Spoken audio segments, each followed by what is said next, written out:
On est lundi. As-tu planifié ta semaine de travail ? Si tu ne l'as pas encore fait, eh bien écoute, dans cet épisode, je vais te présenter comment tu peux organiser ta semaine avec Notion et un Kanban personnel. Bienvenue dans Booster d'efficacité, le podcast pour toi, entrepreneur, manager et dirigeant, aguerri ou en devenir, qui souhaite améliorer son organisation, booster son job et son business, ainsi qu'obtenir les meilleurs conseils pratiques, pragmatiques et surtout utiles. Je suis Fabien Muselet, coach professionnel, et dans chaque épisode, je traiterai d'un sujet seul ou bien accompagné pour t'aider à devenir le leader engagé, organisé et serein sans rogner sur ta vie perso. Avec Booster d'efficacité, chaque semaine, tu ne seras plus seul face à tes défis de leader de ton business. Je te souhaite une super écoute de ce podcast. Hello, j'espère que tu vas bien. Normalement, on est lundi, on est le dernier jour du challenge J'envoie 2022, ce challenge de l'Académie du podcast, dans lequel, je t'ai fait un épisode par jour ouvré depuis le 1er janvier. Donc écoute, moi j'étais super ravi de faire ce défi. Défi que j'avais couplé au défi Ship 30 for 30, donc de faire un tweet de 250 mots, donc un mini-article de 250 mots chaque jour depuis le 1er janvier que j'ai relativement bien atteint. Tous ces défis qui m'ont permis d'augmenter ma création de contenu pour toi, entrepreneur, manager ou dirigeant qui a besoin de travailler ton organisation, ta gestion du temps, ton efficacité et peut-être même ton leadership. En tout cas, tout ça, moi, ça m'a apporté, comme je viens de te dire, énormément. Les défis, c'est pas mal. Peut-être je lancerai un défi dans Booster d'efficacité d'ici le mois de février, peut-être fin février. On fera un petit défi, je dirais, sur le mois de mars. On va laisser passer les premières semaines, les vacances scolaires, les moments de détente et de calme, les moments où le job repart pour lancer un défi, peut-être un défi sur l'organisation, peut-être un challenge sur une semaine. Voilà, j'ai plein d'idées en tête qu'on pourra voir ensemble et qu'on verra ensemble à ce moment-là. Aujourd'hui, je voulais te parler de l'organisation de la semaine et d'un rebond sur mon dernier épisode de vendredi, dans lequel je t'ai parlé de deux outils. C'était même l'épisode de jeudi. Dans l'épisode de jeudi, je te parlais de deux outils utiles et gratuits. Le premier qui était Notion, un logiciel no-code qui permet de faire énormément de choses dans son organisation, dans son suivi de contenu, dans son management. Tu peux l'utiliser. Alors, il y a des gens qui l'utilisent pour gérer des gros projets, il y a des gens qui l'utilisent pour gérer toute leur entreprise, multi-acteurs, il y a des gens qui l'utilisent juste pour eux, en système d'organisation personnelle. Dans les cours que j'ai pu donner à Easy Unilaza, Lamien, j'ai vu aussi des étudiants qui l'utilisaient pour mettre leurs cours et puis pour mettre leur organisation. Il y a vraiment des centaines de milliers de façons différentes de l'utiliser. Et le deuxième outil que je t'ai présenté, c'était Pomofocus, un site internet gratuit dans lequel tu peux lancer des cycles Pomodoro. Et c'est pour ça que vendredi, je t'ai fait un petit rappel sur ce qu'est la méthode Pomodoro. Donc aujourd'hui, moi, je voulais qu'on profite de ce dernier jour du mois de janvier 2022, au moment où cet épisode sort, pour voir avec toi comment organiser au mieux ta semaine avec justement deux outils aussi, Notion, donc on va vraiment utiliser aujourd'hui, et un Kanban personnel. Alors un Kanban personnel, c'est une méthode au départ de production japonaise qui a été aujourd'hui totalement modifié pour en faire une méthode d'organisation et qui consiste à travailler de manière plus visuelle afin de facilement voir sa charge de travail. C'est ce qu'on va voir donc dans ce Kanban personnel. Si tu veux en savoir plus sur le Kanban personnel, écoute, tu peux aller écouter l'épisode 19 d'Apopod, mon premier podcast qui est désormais arrêté puisque tout se passe ici dans Booster d'efficacité. Et dans cet épisode 19, justement, j'y parlais de ce Kanban personnel et de comment cet outil, j'ai aidé Bettina qui est entrepreneur et à qui, dans le coaching annuel qu'on a fait ensemble, je l'ai aidé à monter en place son Kanban pour mieux bosser dans son business. Donc, c'est une technique qui fonctionne très très très bien et je t'en présente quelques petits hacks aujourd'hui. Donc moi c'est un outil, le Kanban personnel, que j'utilise quand je réalise la planification de ma semaine. Cette planification, je la fais le vendredi après-midi, donc dans ce que j'appelle ma revue hebdomadaire. Et avec ce Kanban personnel, ça me permet vraiment, à partir du moment où on le crée de manière simple et facile, d'avoir une vision exhaustive, mais parfaitement exhaustive de ma semaine qui arrive, je dirais, tout en priorisant mes tâches. Alors, La première étape, quand on veut créer un Kanban personnel, ça va être déjà de lancer son logiciel. Et puis, alors, ce que je vais te dire là, tu peux aussi le faire sur le papier avec une feuille et des post-it. Donc, la première chose à faire, c'est de prendre alors, ta feuille ou ton logiciel, de se mettre en mode colonne, donc de créer 9 colonnes. Une pour chaque jour de la semaine, donc de lundi à dimanche. Ensuite, une colonne que tu intituleras fait et une colonne que tu intituleras aujourd'hui.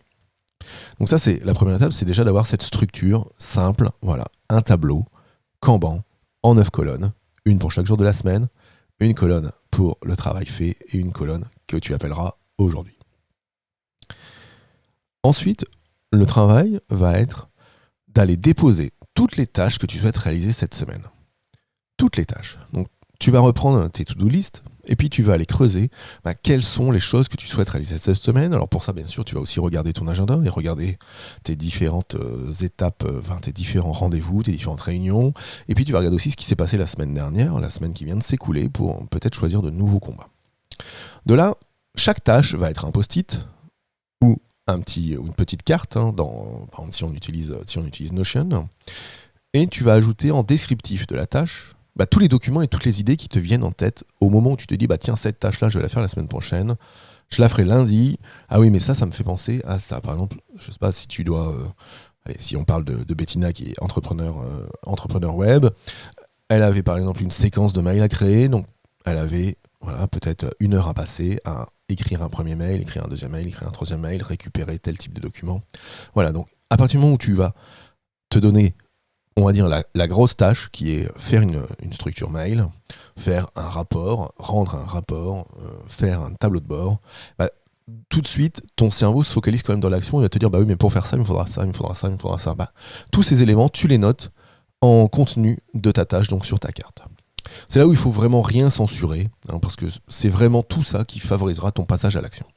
Donc si tu le fais sur le papier, donc du coup tu as tes 9 colonnes sur ton papier, tu prends des post-it dans lesquels tu mets un titre, par exemple que tu peux souligner ou entourer pour qu'il soit plus visuel, et en dessous, sur ton post-it, tu écris toutes tes petites tâches. Dans le logiciel Notion, c'est facile, alors il y a une vue, tu peux créer des vues par catégorie, donc tu vas créer par exemple une vue avec des statuts dans lesquels tu vas créer donc ces 9 catégories, et puis tu vas aller créer des petites, des cartes, on appelle ça des cartes. Et ça, dans ces cartes, tu iras mettre en titre la tâche à faire et en descriptif tout ce que tu souhaites réaliser dedans. La deuxième étape, une fois qu'on a créé cette semaine visuelle, donc là on a été on a surtout créé plein de post-it, qui sont tout ce qu'on veut faire. Deuxième étape, c'est pour chaque post-it, chaque carte que tu as créée, il va falloir estimer le temps de travail à passer sur chaque action. Alors moi je te conseille, ça a été le sujet des 2 derniers épisodes, je te conseille vraiment de travailler en multiples de cycles Pomodoro. Ces cycles de travail de 25 minutes, entrecoupés de phases de repos de 5 minutes, parce que cette technique, elle permet vraiment de t'amener à te focus sur une tâche à la fois. Et une des clés de la gestion du temps, c'est vraiment d'être dans une véritable estimation. Je te rappelle la loi de Parkinson, qui dit que le temps occupe tout l'espace qu'on lui a alloué, c'est-à-dire que si tu as, si je reprends l'exemple de Bettina, une séquence mail à faire dans ta matinée, tu sais que ça te prend 1h30, mais si tu te bloques la matinée pour faire ça, en te disant je ferai ça ce matin, tu vas y passer les 4 heures. Tu vas y faire plein de petites bricoles au milieu, mais en tout cas la réalisation de ta tâche sera diffuse, tu perdras du temps, tu ne seras pas efficace, alors que du coup, en te bloquant juste 1h30, donc 3 cycles Pomodoro, ce sera plus simple. Donc bosse à fond ta loi de Parkinson, c'est vraiment un facteur de réussite. Alors, tu vas me poser la question, oui, mais si j'ai des tâches qui durent moins de 25 minutes. Si on a des tâches de moins de 25 minutes et que tu peux les regrouper avec des tâches homogènes. Typiquement, si tu as, plusieurs tableaux de bord à faire et que tu sais que ça va être identique et que tu as 5 minutes à passer sur le premier, 10 minutes sur le deuxième, etc. Essaye de les regrouper sur une seule carte, sur un seul post-it, en te disant, mission tableau de bord et tableau de bord 1, tableau de bord 2, tableau de bord 3, pour que ça remplisse 25 minutes. Alors pareil après, si tu as des choses qui font 25, 30, 35 minutes, essaye de les mettre sur un Pomodoro de 25 minutes. parce que de par le travail, je dirais focus, on déblaye quand même beaucoup plus de tâches en étant focus qu'en débordant, et parfois on arrive à concentrer beaucoup plus de tâches dans les 25 minutes que ce qu'on aurait pu penser. Il y a un Américain que je lisais cette semaine, Dan Sylvestre, qui dit qu'à partir du moment où on applique le Pomodoro, on peut réaliser l'équivalent de 40 heures de travail en 16,7. Je t'en ai peut-être déjà parlé d'ailleurs dans le dernier épisode. Mais en tout cas, j'ai pas encore fait l'essai. J'essaierai de le faire peut-être, en challenge. Ensuite, si tu as des tâches alors qui font, je sais pas, par exemple 45 minutes et tu dis ça va déborder, concentre-toi sur 2 Pomodoro et ça te permettra d'être quand même un peu plus l'esprit libre. Et puis si tu finis avant, c'est pas grave, tu arrêtes ton timer, tu fais une pause, tu passes à autre chose. Bon, ça on en reparlera dans l'étape 4. Donc, première étape, c'était créer ta semaine visuelle. Deuxième étape, on estime le temps à passer. Et du coup, sur chaque post-it, sur chaque carte, on peut aller mettre, on peut se créer un champ sur lequel on va aller écrire le nombre de cycles Pomodoro. D'ailleurs, j'ai une petite surprise pour toi à la fin de cet épisode avec un petit cadeau bonus que je te réserve si tu souhaites digitaliser ton Kanban personnel. La troisième étape, elle va être de planifier ta semaine. De là, tu vas reprendre ton agenda à côté de toi, celui que tu as déjà ouvert tout à l'heure pour voir si tu n'avais pas oublié des choses dans ta semaine dernière, voir s'il n'y a pas des nouvelles actions qui te viennent en regardant ton agenda de la semaine prochaine. Et puis tu vas regarder combien de temps tu as disponible chaque jour pour bosser. Parce que si tu as 6 heures de réunion mardi, ça va être dur de caser 4 heures de boulot.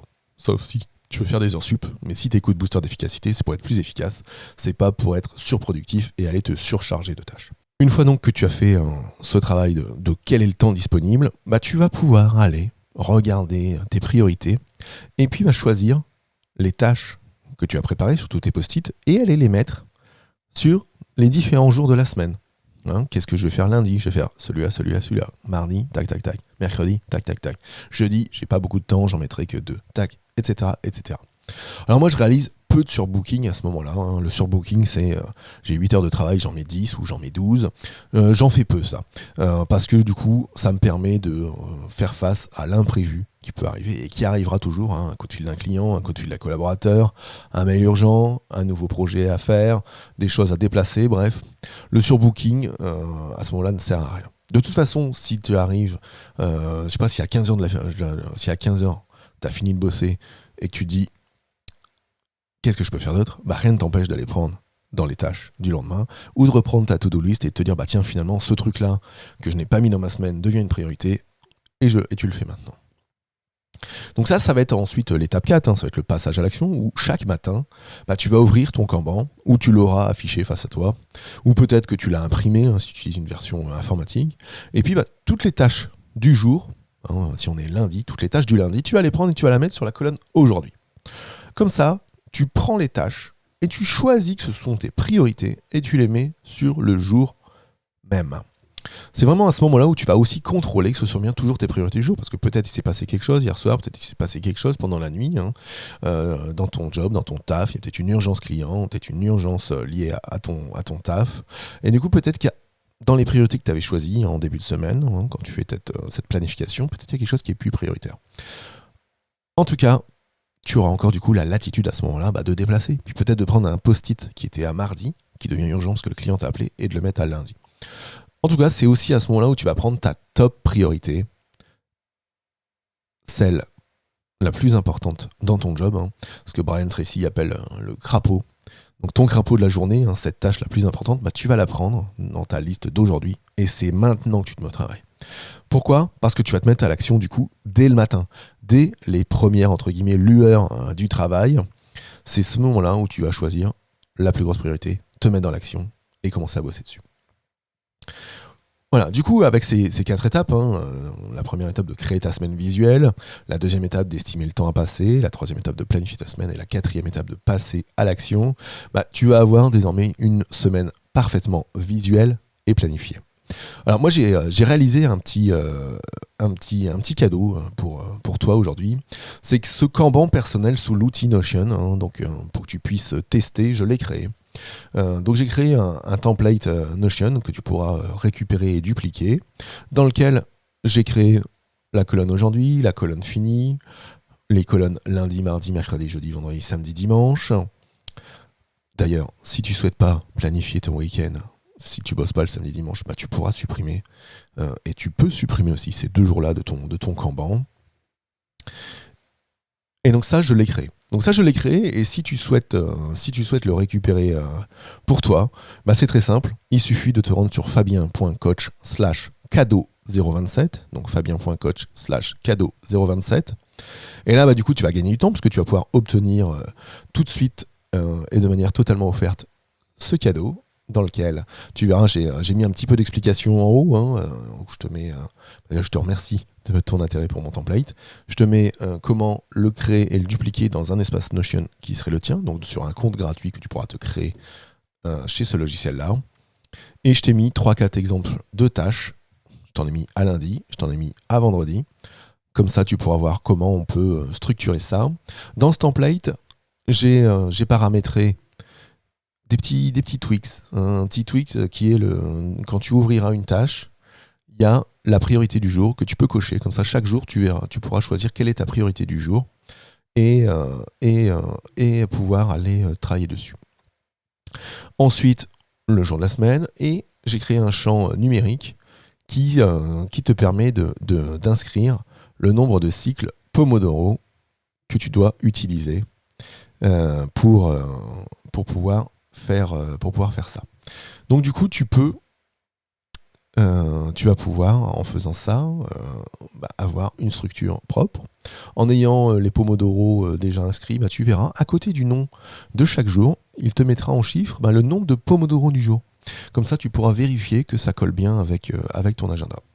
Voilà, du coup, tu auras avec ce template offert que tu peux récupérer sur fabien.coach/cadeau027 un système, je dirais, vraiment souple pour préparer ta semaine, pour prioriser, un système qui va te permettre de timer tes actions et même du coup d'avoir le choix de ton action phare du jour. Alors en fin de journée, n'oublie pas de déplacer toutes les tâches finies, celles que tu as réalisées dans la colonne fait, et de choisir aussi du sort des actions que tu n'as pas finies. Par rapport à changement de priorité, par rapport à peut-être du temps que tu auras mal timé et du coup les tâches que tu as voulu ne passent plus. Qu'est-ce que tu en fais ? Est-ce que c'est encore des choses que tu as à faire ? Est-ce que tu vas les supprimer ? Ou est-ce que tu vas les décaler à demain ? Ou est-ce que tu vas les remettre, je dirais, dans une zone de stockage ? D'ailleurs, je vais créer cette petite zone pour report aussi. Donc je vais créer une colonne complémentaire tout de suite pour vous. Voilà, report. Dans laquelle on va pouvoir mettre les tâches qu'on n'a pas besoin ou qu'on souhaite reporter à un autre jour ou qu'on ne sait pas encore quand les caser. Par exemple, je sais pas, si tu as 2 tâches que tu as pu faire aujourd'hui, peut-être que tu peux les mettre dans la case report et puis les faire jeudi si tu réussis à te dégager plus de temps. Voilà, j'espère que ça te parle. J'espère que tu as envie de tester ce Kanban. Moi, je t'encourage à récupérer donc ton template offert ou à faire toi-même ton template. Par exemple, tu peux le faire aussi dans Trello. Tu peux le faire sur papier avec une feuille A3 et puis des post-it. Ou tel que je l'ai fait faire à Bettina. Bettina, elle bosse de chez elle en tant qu'entrepreneur. Et je lui ai fait, elle s'est acheté un tableau blanc sur lequel elle a dessiné les différentes colonnes de chaque journée et du coup elle met ses post-it au bon endroit quand le dimanche, quand elle planifie sa semaine. Voilà, un moyen simple, visuel, de planification, de passage à l'action, le Kanban personnel avec aujourd'hui cet outil qu'est Notion. J'espère que tu as apprécié cette méthodologie. Je te conseille vraiment de tester. Teste, mets ça en place et puis j'irai faire un essai sur un mois en te bloquant aussi ce temps, alors le dimanche ou le lundi matin pour faire ta mise à jour de Kanban de la semaine. Et tout ça, c'est pour toi, c'est pour ton efficacité. Je te rappelle le lien pour obtenir ton template, fabien.coach/cadeau027. Il ne me reste plus qu'à te souhaiter une bonne fin de journée, une bonne semaine, et je te dis à très vite. Ciao, ciao.